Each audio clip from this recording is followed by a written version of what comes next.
ভয় পাবে কাপুরুষ, শক্তিশালী পুরুষ কখনো ভয় পাবে না।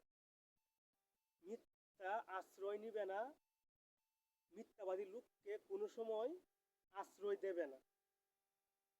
আপনি যদি গ্রামে বড় হয়ে থাকেন, ওই কথাগুলোর সাথে আপনি অদ্ভুতভাবে জড়িত।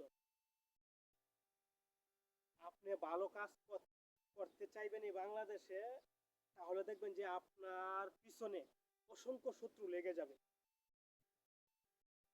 আর যদি আপনি গ্রামে থেকে থাকেন, তাহলে দেখবেন আপনি ভালো টাকা ইনকাম করতেছেন, একটা ভালো ব্যবসা করতেছেন, তখন আপনার পিছনে শত্রু অভাব হবে না। এটা বাস্তবতা। আপনার আপন চাচাতো ভাইই আপনার শত্রু হয়ে যাবে। আপনার আপন চাচা আপনার শত্রু হয়ে যাবে।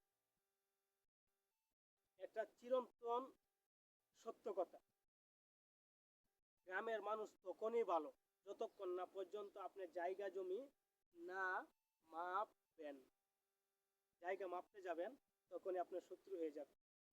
দেখেন, আমি একটা জিনিস রিয়েলাইজ করতে পারতেছি গ্রামে এসে,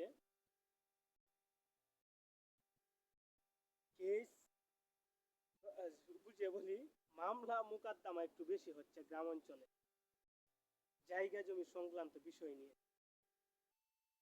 একজন আরেকজনের পিছে লেগে যাচ্ছে। মানে রহিম করিমকে বলতেছে অমুক তোর জায়গা জমি বুক করে কাটছে, আর তুই এখনো মামলা করস নাই, ওই জমিটা তো তোর। এটা কিন্তু গ্রামে হচ্ছে বেশিরভাগ।